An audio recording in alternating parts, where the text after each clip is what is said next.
Эч кандай ыңгайлыктары жоктугу аз келгенсип, мына кулай турган эски мектептен такыр эле жадап бүткөнбү Кичинекей Алибек жайкы каникулун жаңысынын курулушун айланчыктоо менен өткөрдү.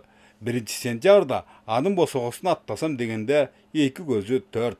Ушул мектеп салынып атат. Берки мектебибиз уже кулайын деп калгам. Ушул мектепке окуганына сүйүнүп атам. Ушул мектепте дагы 6 жыл окуйм. Буюрса жаңы мектепте окуйбуз деген үмүт бар. Бир эле Алибек эмес, Кочкор районунун Аккы айылындагылар жапырт күчкөн 150 орунга эсептеген бул мектептин курулушу мындан 5 жыл мурун эле башталган. Ошондогу анын жалпы сметалык наркы 46.611.535 сомго бааланган. Алгач иш ыргагы шыдыр кеткенинен бүтүндөй дүйнөнү дүрбөлөңгө салган ковид илетинен улам жумуштарды убактылуу токтотууга туура келген.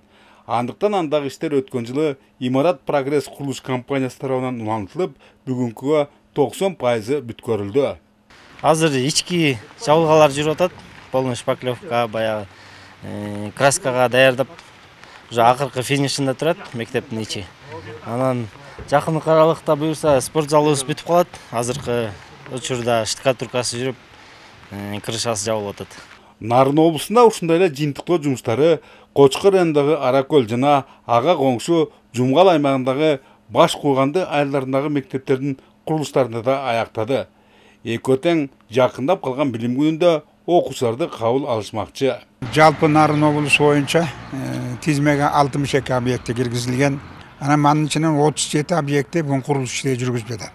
Ошол 37-ин ичинен бүгүнкү күндө 8 мектепте курулуш толук кандуу жүргүзүлүп жатат. Ушул 8 мектеп жыл аягына чейин ар кандай сурокторду жыл аягына чейин бүткөрүү пландаштырылган.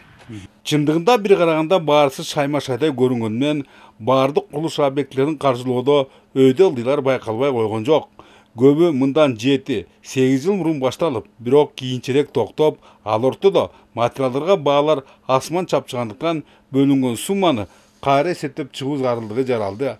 Дал ушул факттар көбүн эсе элет чересиндеги курулуштардагы эмгек ыргагын басаңдатпай койгон жок. Анткенен мамлекет жетекчилиги буга чейин топтолгон оош кыштарды жөнгө салууга жол таап, эл чарбасынын маанилүү тармагы өзүнүн экинчи өмүрүн сүрүүдө. Бөлөкбай Шеримбеков, Бакыт Самсаконов, ЛТР, Нарын.